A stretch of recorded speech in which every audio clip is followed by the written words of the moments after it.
The Texas governor unveils his latest strategy to stop illegal border crossings, the tough message he's putting on billboards to deter migrants from making the journey.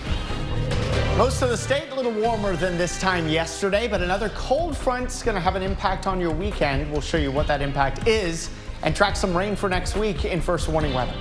A scramble in Washington, D.C. today on the eve of a government shutdown. A look at lawmakers' last-ditch efforts to come up with a funding deal.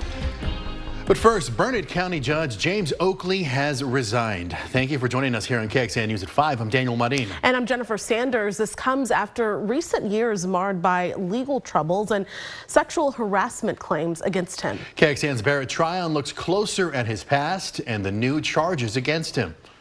I've called this meeting to order. County Judge James Oakley would have normally been at Thursday's Burnett County Commissioners Court meeting, but a day earlier, he handed in his resignation to the county attorney. And you're going to naturally have a lot of questions about what happens next. And I respect that, and I understand that, but this happened yesterday, and so it's not on the agenda for today. The State Commission on Judicial Conduct reprimanded Oakley last week. One of the things he's accused of is removing the lock to Justice of the Peace Lisa Whitehead's courtroom door. Whitehead ended up filing a formal complaint over safety concerns after she said she could not find a, quote, workable option with the judge. Oakley also faces allegations of sexual harassment from Whitehead that stem from last year and for creating a, quote, hostile work environment. He was first elected here in Burnett County in 1998. He was a Precinct 4 commissioner then, a job that he held for 8 years. Then in 2014, he was elected as county judge, and he was reelected twice. In a statement to KXAN, the Burnett County Sheriff's Office said there are, quote, no new charges at this time for items surrounding his resignation, but added Oakley still does have pending criminal charges. The judge's resignation is set to be discussed during their next meeting, which happens on January 3rd. In Burnett, Barrett Tryon, KXAN News. And we did reach out to Judge Oakley for comment, but have not heard back. A temporary judge will be assigned until voters can choose a new judge in a county election, and that new judge would finish out Oakley's term, which runs until 2026. And going in depth now on these pending criminal charges Barrett mentioned, Oakley was indicted in 2023 on several criminal accusations, including abuse of office, official oppression, and tampering with evidence. A jury found him not guilty of one charge, and a judge threw out the other charges. But a panel of judges from the Third Court of Appeals recently ruled that judge erred in his decision. The claim centered around two different issues: his role as a Pedernales Electric Cooperative board member while also serving as Burnett County judge, and separately the handling of a vehicle collision in 2021. You can find all of our previous reporting on those charges at KXAN.com. First Warning Weather with Chief Meteorologist Nick Bannon. Sure was a cold start. Most of us began the morning in the 30s, but we bounced back, and we've got gorgeous sunshine at the Circuit of the Americas now in southeast Austin, and temperatures 60s and low 70s. Most of the low 70s have been in the hill country, and we're still in the mid to upper 60s in the metro and into our eastern counties, which is several degrees warmer than this time yesterday in most places. 2 degrees to as many as 9 degrees warmer than 24 hours ago. As you just saw, and as you've probably seen outside your window today, completely cloudless skies. That will continue here this evening. 57 by 7, 53 at 9, 49 at 11. Get ready for another chilly night tonight, just not quite as cold as last night. We'll keep tracking the cool nights and the pleasant days ahead of a cold front that comes in Friday night. We'll show you how that impacts Saturday and the rest of the weekend before some more rain and more warmth comes back for next week. All right, Nick, thank you very much. The state of Texas is placing billboards in various Central American and Mexican cities to deter illegal border crossings. It's the newest campaign from the governor to discourage migrant crossings. He announced the billboards at a ranch in Eagle Pass, in a spot where he says migrant women have been sexually assaulted by smugglers. Abbott said the billboards highlight the dangers for women and children traveling toward the U.S. One billboard reads, quote, "Your wife and daughter will pay for their trip with their bodies." It's a deadly situation, a horrific situation for those who are victims of sexual assault, a horror that we fully expect to end beginning in about a month when President Trump takes office. Other billboards warn people will be arrested, jailed, and deported if they cross illegally into Texas. Abbott said the billboards will cost the state roughly $100,000, adding the messages are printed not only in Spanish, but in Chinese, Arabic, and in Russian. The suspect in the murder of the United Healthcare CEO is back in New York. Luigi Mangione waived his right to an extradition hearing in a Pennsylvania court this morning. After the hearing, Mangione boarded a small plane to travel to New York, where he arrived earlier today. He faces 11 counts in connection to the December 4th shooting of Thompson, including murder and terrorism charges. Prosecutors in Pennsylvania say he could still face charges stemming from his arrest at a McDonald's there. You know, as Luigi's lawyer, we always act in the client's best interest. Today, everything we did today was in his best interest. We're ready now to defend, move forward and start defending these charges in New York and Pennsylvania.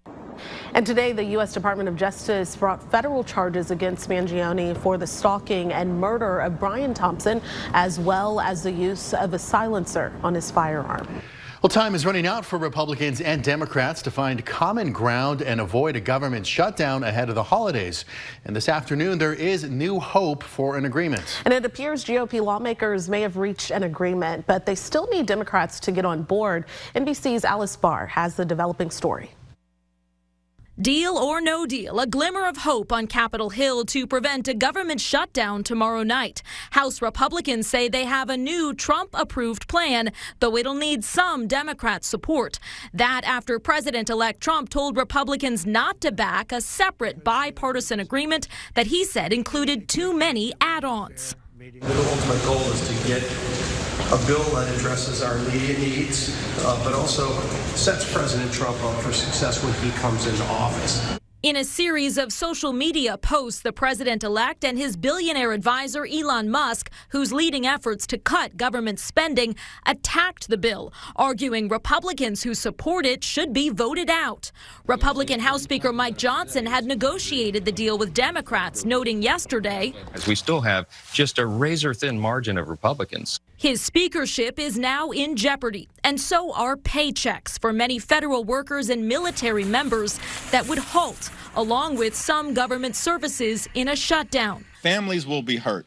The foiled agreement would have kept the government open through mid-March. And alongside a list of pet projects from both parties, it included $100 billion in disaster relief and $10 billion in aid for farmers. We're frustrated what's going on. I mean, we're down to the 0 hour. Iowa farmer and rancher Steve Swenka is counting on that assistance and insurance to safeguard his crops and ultimately the nation's food supply.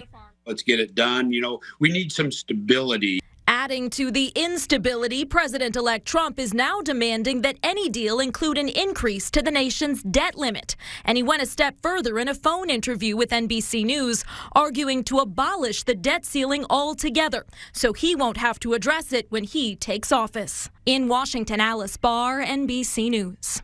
And Trump told NBC News the debt ceiling, which is the limit lawmakers set for how much the federal government can borrow to pay its bills, doesn't actually mean anything.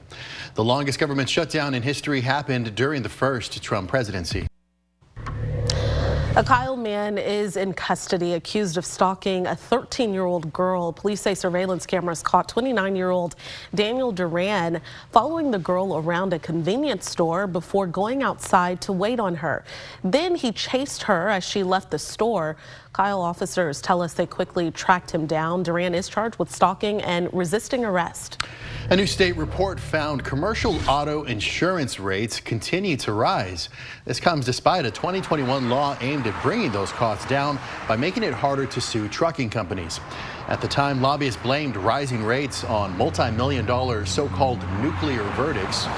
New data from the Texas Department of Insurance shows since the law went into effect through June, rates have actually climbed an average of 28%. Do you believe that the law is working? I believe that it's still going to take time to see whether HB 19 is going to be effective. I have hopes that it will lower the rate, but expectations is that you can actually slow it down. And the Texas Trucking Association says rising costs are the reason more lawsuit reforms are needed. But opponents say decades of tort reform have come with promises of lower insurance rates that have failed to materialize. We started the morning at 40 degrees in Austin with a lot of 30s elsewhere, but we bounced back to 68. The cold nights, pleasant days continue, but for how long? We'll show you the temperature changes ahead and some rain for next week in First Warning Weather. All right, well, Texas football is 2 days from the final home game of the season as they host Clemson in the inaugural 12-team college football playoff. And so much excitement around the game Saturday as Texas looks to clinch a spot in the national quarterfinals. Noah Gross joining us now with the look at, Noah, all the action. Yeah, it's big Saturday. You guys ready for it? I don't know if you guys are going. Oh, yeah. You can at least watch the pregame show on KBVO. That's at 2 o'clock. All right, guys. For Texas, 4 more games is what they hope the rest of the way, but it starts Saturday. They got to win one here in the postseason against Clemson. Texas, of course, gets no bye week after they lost to Georgia in the SEC championship game. Last time Texas was in the playoffs, yeah, these were the emotions for Quinn Ewers, Xavier Worthy and company. Pain. They lost to Washington in the national semifinals, but Texas feels good heading into this postseason as the only constant between last year's 4-team playoff and this one is Texas. And we've been in this arena before. You know, this is a 12-team playoff this year. There were 4. It was a 4-team playoff last year, and we're the only one that's in it again this year. So I think that says a lot about our team, our coaching staff, that we're able to get back into this space again when the other schools weren't able to do so. And so I think us being comfortable in the arena, understanding the task at hand.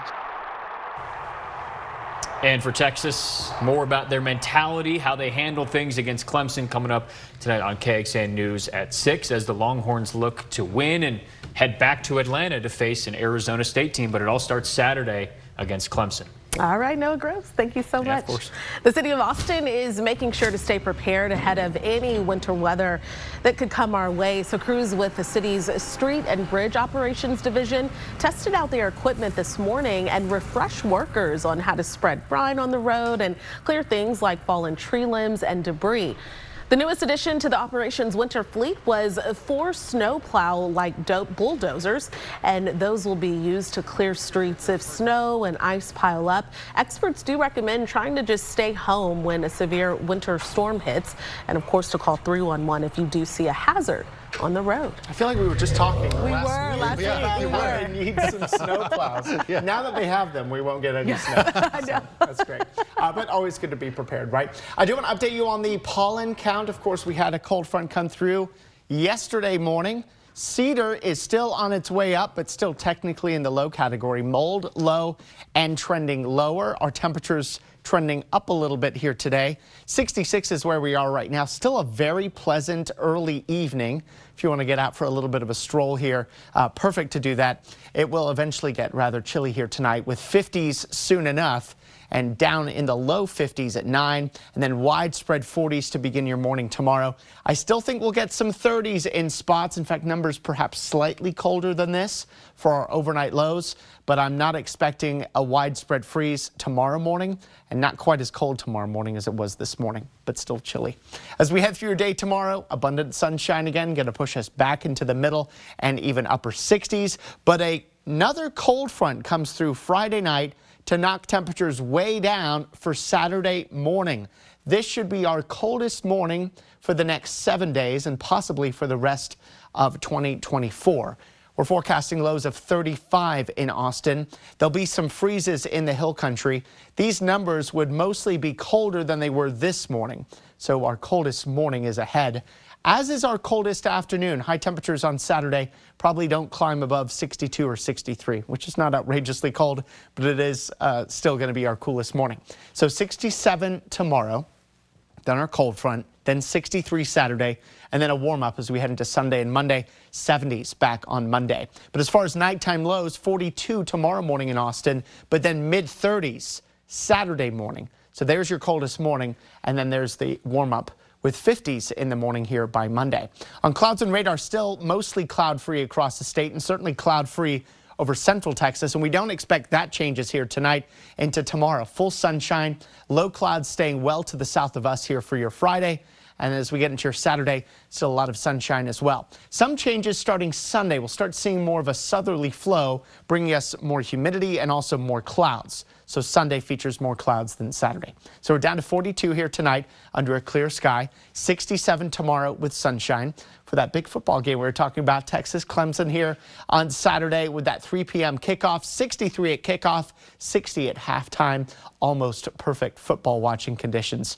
And then a little warmer Sunday, but it'll come with more clouds and 66 degrees. We do have some rain chances next week. Tuesday, day before Christmas. Wednesday, day of Christmas and the beginning of Hanukkah, and then the day after Christmas on Thursday. Highest rain chances, though, come just before and after, and especially before. Scattered showers and thunderstorms on Tuesday. The low rain chances Wednesday come in the morning, and then rain chances increasing Thursday. Quarter inch or less for most of us. This does not look to be a big rainmaker for now.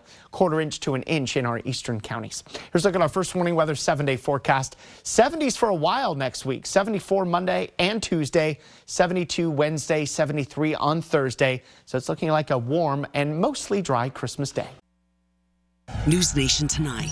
They lost everything in Hurricane Helene. Now, nearly 3 months later, News Nation's Brian Enton meets the forgotten families still fending for themselves. Tonight on Banfield at 10/9 Central, only on News Nation. Ahead for us, what Russia's Putin says about Austin Tice, the American journalist missing for years in Syria. Plus, the simple device that could prevent accidents with guns. So why aren't more people using it? Our investigation tonight. The Teamsters Union has launched what it says is the largest strike against Amazon in history.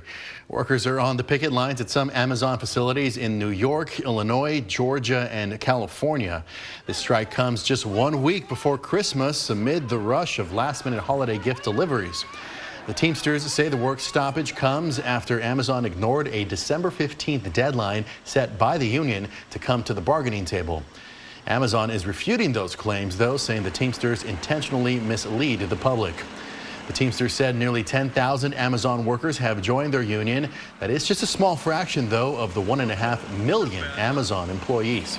2024 has been a busy year for the Austin Transportation and Public Works Department. The department gave us a breakdown of the thousands of improvements they made on Austin roadways. And they include more than 200 miles of restriping with special enhancements added to the center lane stripes for improved visibility. Now, that is especially important for the autonomous vehicles you see driving around. The department's director says crews also completed more than 2,200 pothole repairs and more than 150 bridge repairs. We maintain almost 8,000 lane miles of pavements and roads in our city. It's one of the larger street networks in the country. And every year we aim to touch about 8 to 10% of those. And that director there, Richard Mendoza, added that beyond the upkeep, the department also issued hundreds of street event permits and film permits for a range of creative projects shooting around Austin. Online right now at KXAN.com, digital reporter Kelsey Thompson also talked to Mendoza about the city's completion of its first round of Vision Zero projects this year, working to curb severe crashes on the road. Right, here's a look at tonight's lineup on KXAN at 7 o'clock. It's Little Big Town's Christmas at the Opry, followed by Barry Manilow's A Very Berry Christmas at 9 o'clock. And then we'll see you back here for KXAN News at 10. And of course, you can join us an hour earlier for KXAN News at 9 on CW Austin.